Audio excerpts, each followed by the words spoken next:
Hello everyone, Charles Watts here. Welcome back to Inside Arsenal. It is Saturday. I hope the weekend is going well wherever you're watching or listening to this around the world. Thank you as always for joining me. I really do appreciate it. As you can see, I'm still away. It's not my usual backdrop behind me of a plain wall in Berkshire. It is a sunny morning in Portugal. I am still away. Of course, I know it's been a few days now since my last upload, and I wanted to pop back on here and go over a few things. Haven't spoken since the North London derby defeat, for example, in Hong Kong. Been out and about the last couple of days, just been impossible to upload something. But I've got a bit of downtime this morning, and the boss next door has allowed me to jump into what is actually my kids' room here on holiday and upload something for you. So we'll talk about that Tottenham game in Hong Kong. I'll go over give my brief thoughts on that. Wanted to talk though mainly about the kind of job Andrea Berta now has on his hands between now and probably the end of the window. I would say not necessarily the start of the season, but more the end of the window, because I think it's a really important one. I think it's quite a tricky one as well, because this summer so far has all been about incomings. Arsenal spent a load of money. They've signed 6 players. Gyokeres being the last of them for nearly £200 million. They've brought in basically nothing. And why does that matter? People may ask. Well, obviously it does matter from a PSR point of view. And I'm not saying that Arsenal are in any sort of PSR trouble, but you do ultimately have to balance those books with some incomings as well. Arsenal did that pretty well last summer with the likes of Smith Rowe and Nketiah brought in some good money, of course. But you do still need to continue balancing that out every single year. And you can see the advantages of doing that as well. But just look at what Liverpool are doing at the moment in terms of the transfer market. And everyone's saying, how on earth can they afford to do that? Well, the simple answer is that they're very good at selling, and they've made loads of money. They're probably going to make a load more money very, very soon with the sale of Darwin Núñez to Saudi Arabia in the next couple of weeks, I'd imagine. And that puts them in a position where they can go and sign Wirtz, they can sign Nketiah, they can probably go and sign Isak between now and the end of the transfer window as well. And Arsenal at the moment just can't really compete from that point of view, because they're just notoriously being bad sellers. Again, they did do better last season, no doubt about it. There had been signs of improvement, but this summer basically sold absolutely no one. They got a bit of money in for Nuno Tavares, for example, but that was already a deal set up last summer. And that's about it. So I think for Andrea Berta, he's got a really, so far, I think everyone's been very impressed by the way he's gone about his business incomings wise. He's got the job done. He's got the players in that, in positions that Arsenal wanted. Whether you agree with all those players, that's another thing. But in terms of positions wise, I think when Arsenal started the window, Mikel said it in Hong Kong that he was happy with the sort of the way that Arsenal attacked the window. And I don't think he's lying there. I think he will be pretty pleased with the job that Berta's done and how early he's got these players on board, although there's definitely room for at least one more, in my opinion. But I think now, if you do want to go out and get one more, and I think we can all agree that they do need at least one more to add to the attack. I think we've probably got different opinions, or people have got different opinion on who that player should be. Should it be an out-and-out left winger, or should it be more of a hybrid type player, in your sort of Eze mould, who can play left wing, who can play sort of more in the central areas as well. As I said, I'm sure we've all got different opinions on that one. I've certainly got my opinion on what player I think that Arsenal are missing at the moment. But to go out and be able to do that, then obviously selling players is going to absolutely help with that. As you get towards the end of the transfer window, if you really do think, okay, we have to get this guy, but we need to go a little bit further to try and get him, because, for example, Palace and where they're standing on the valuation, all that sort of stuff, maybe we need to go a little bit higher than what we plan to do. And to do that, you obviously need to sell. It's not rocket science. We all know it. And when you look at Arsenal's squad this summer, there are some players there that their futures need to be resolved very, very soon. And I think that's where the focus will be now. And everyone's come home. We've had the tour, done all that sort of stuff. We've got the new signings on board. Brilliant. But I think now everyone's home. Everyone's going to start to settle down a little bit. All eyes are going to be on the start of the Premier League season. Focus is very much in terms of what Andrea Berta is going to do. I think going to have to turn to moving some players on and getting in some decent funds for some of these players. Now, I'm not massively keen on selling Trossard. I said this in my last upload. If it guarantees you sign Eze, fine, go and do that. I think it's an upgrade. I think it's a very similar sort of player.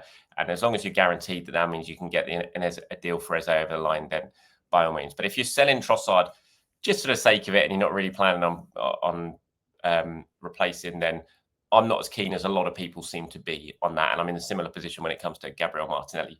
I'm not saying don't sell Gabriel Martinelli, because you could bring in some really good funds for someone like Martinelli if there's real sort of genuine interest in him. But again, you have to go out there and sign a replacement. Say Rodrigo's there available, go and get him, that sort of thing. But I'm looking more at the likes of I've got the squad list here that Arsenal have put up that have listed on their website. Now this has got 27 players listed in it already. This shows the size of Arsenal's squad at the moment, and Ethan Maneri is not even listed on here yet. He will be once his new contract is finally confirmed, which I don't think we're going to have to wait too much longer for that new contract to finally be confirmed. And once that's been announced, then he'll be his number will go on it, and that'll take it to 28. That's a big squad. That's too many players. Absolutely no doubt about that. I know Mikel talks about wanting a big squad, but that's too many. You're going to be leaving out too many players. So you've got to try and sell some players. And when you look at that list, Alexander Zinchenko jumps out of you. Again, hard deal to do because of the money he's on, because he's only got a year left on his contract. There's going to be some negotiating there, and he's going to have a project that really appeals to him, in my view. So not necessarily the easiest deals to do, but here's a name that jumps out as a potential sale. Obviously, Sambi Lokonga is in there. Leandro Trossard we've already spoken about, Reece Nelson definitely, and sort of Gabriel Martinelli maybe. Those are the players that jump out at you and think, if a good offer comes in, we could potentially sell Gabriel Jesus as well. But I think, and I know there's been lots of talk about him going back to Brazil and all that sort of stuff, but I don't see a way, and maybe I'm wrong, I don't see a way anyone signs him at the moment because of the injury. You're basically signing a player that you're not going to really get back for at least a couple of months, maybe 3 months, and even then you're going to be nursing him back to sort of fitness wise once you do bring him back into the side. I think if there's any chance of moving on Gabriel Jesus, that will come January rather than this summer. So there are players there that could be sold to bring in some funds, and just to balance things out a little bit. It's a balancing act, I think, for Andrea Berta right now, because this summer has all been about incomings.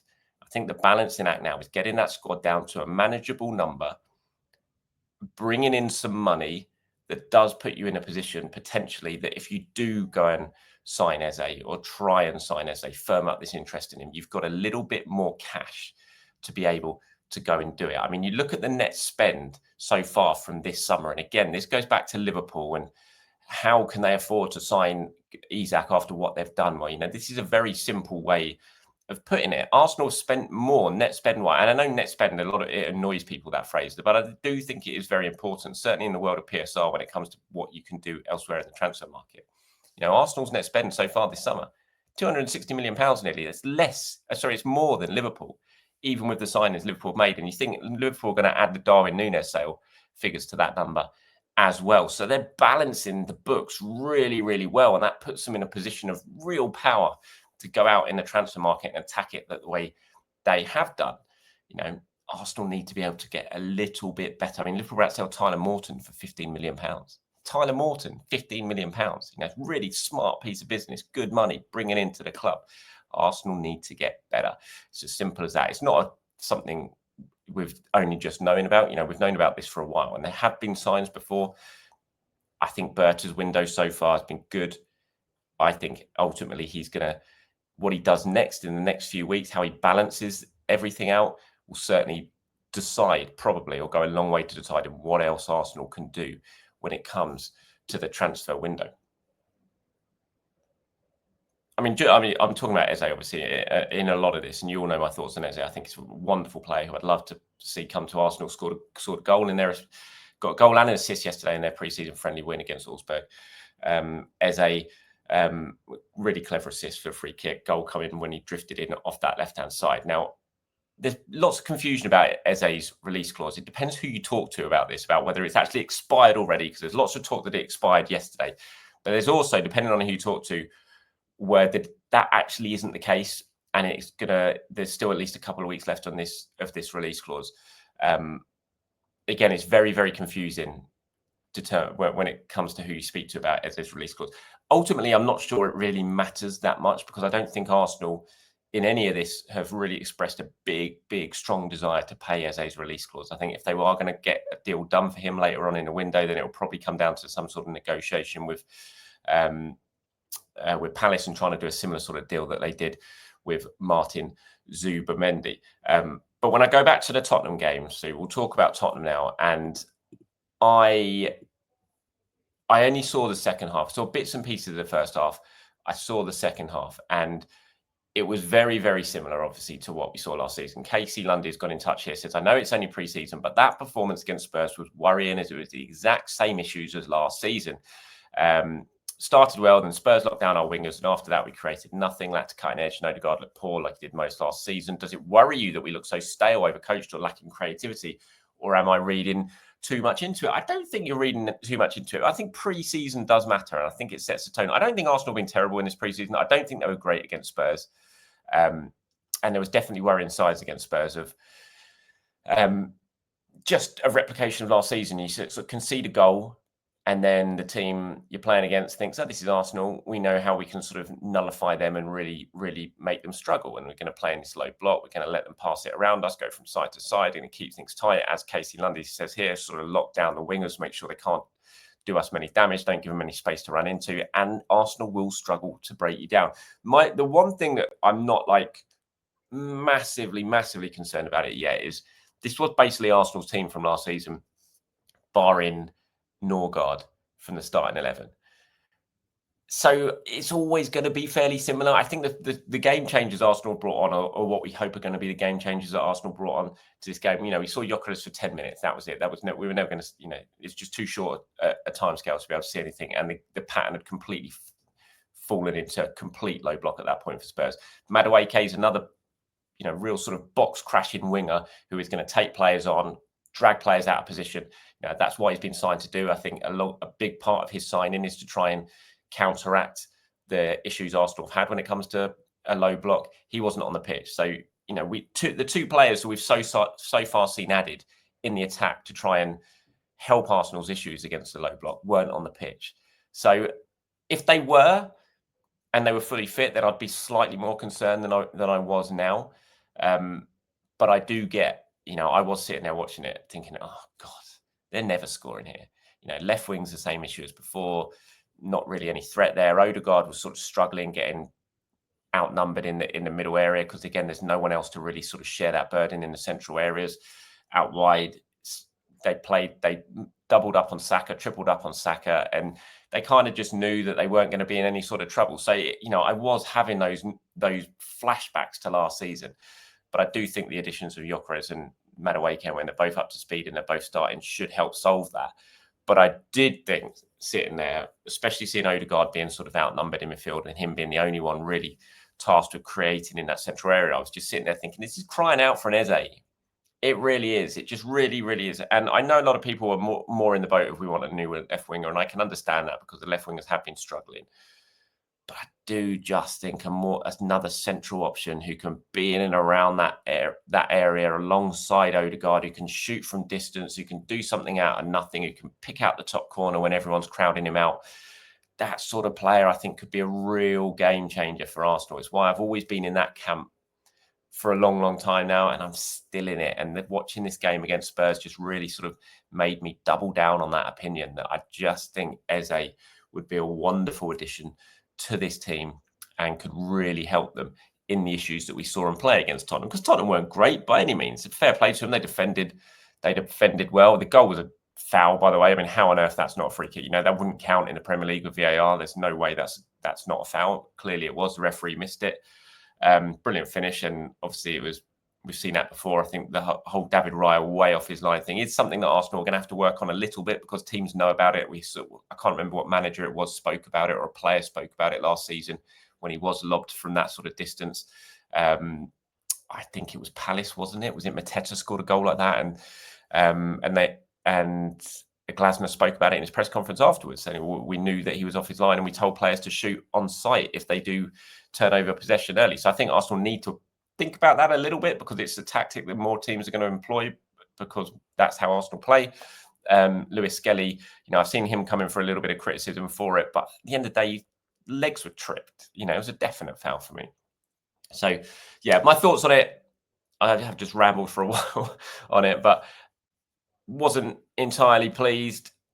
Did worry me a bit, but I still think with Madueke, with Gyokeres up to speed, and by the way, the criticism I've seen of Gyokeres is just a joke, and ignore it because this is just Twitter, it's modern day football, it's social media fans, all that sort of stuff. He was on for 10 minutes, 15 minutes, his first ever game playing for Arsenal. He barely got a sniff because of the way things happened. He's not going to get the space he had at Sporting. We know that. So Arsenal are going to have to find a way of playing Gyokeres that gets the best out of him.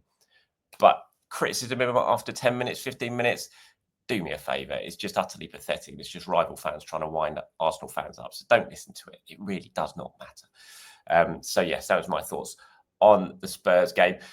Just on this,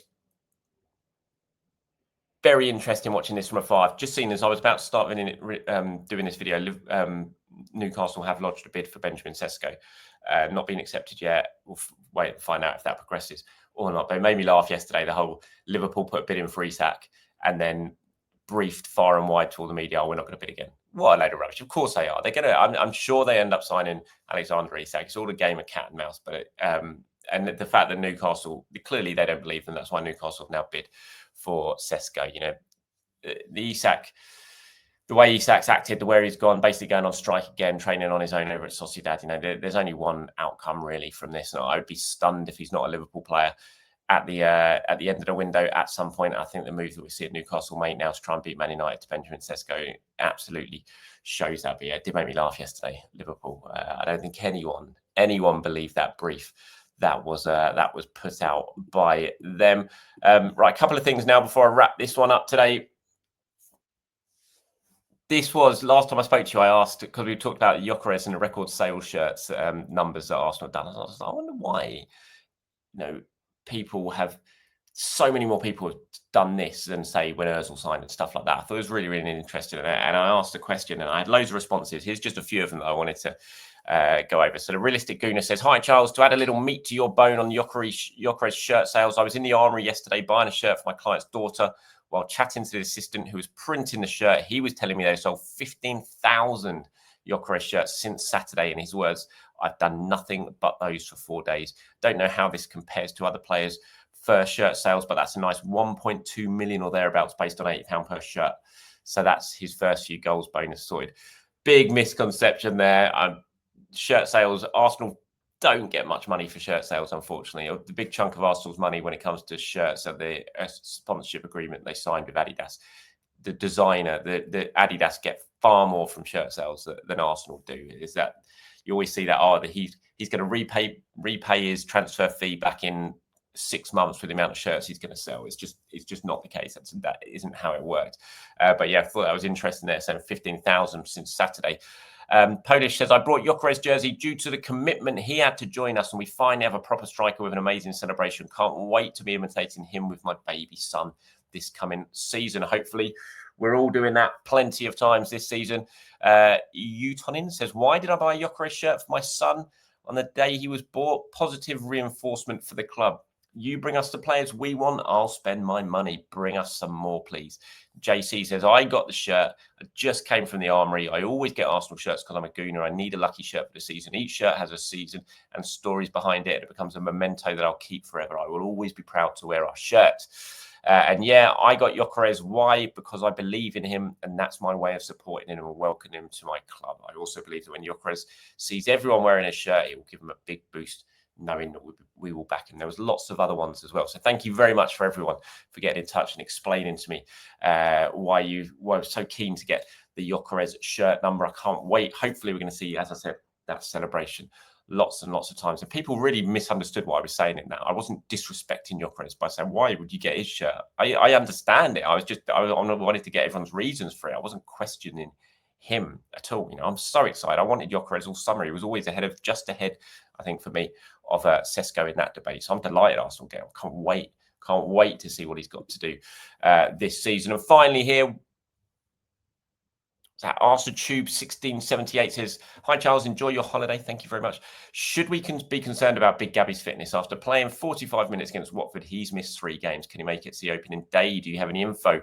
Well, Arsenal hope he's definitely going to make it for the opening day. I think we'll probably see him against Villarreal I was going to say a week today. It's not a week today. It's Sevilla a week today, isn't it? Villarreal's on Wednesday night. He's been training with the squad, so he's not far off. I think Mikel even said it after the Spurs game, didn't he? I think he said that Gabriel, Calafiori and Timber would all be fine for the start of the pre-season. They've all been joining in training. I think we'll see those three, their minutes sort of stepped up over the next 2 days or so. Calafiori's not bad, thankfully. He has played a lot of pre-season already, so hopefully he'll be fine just to go slot straight back into where he was. Timber and Gabriel, you're probably going to have to manage a little bit more carefully. But yeah, certainly the plan is that they will be fine for the start of the Premier League season, which is only 2 weeks away. Can you believe that? 2 weeks away. The Football League starts today. Good luck to everyone who are going to watch any of their teams. If you've got a Football League team that you follow and you're going to that on the opening day of the season, hope you enjoy the games. And that is it from me today. That felt like a slightly rambling version of Inside Arsenal, so apologies if it came across that way. Hopefully it didn't, and I got my point across. Okay, I'll be back at some point. I can't say for sure when, because my life is kind of dictated by what my kids and my wife are up to at the moment while we are over here. But I will be back at some point. And I've got a couple other shows to put out during the next week or so as well, sort of pre-recorded stuff to keep some content ticking over. Right, have a good one, everyone. Enjoy your weekend. I will speak to you soon. Bye-bye.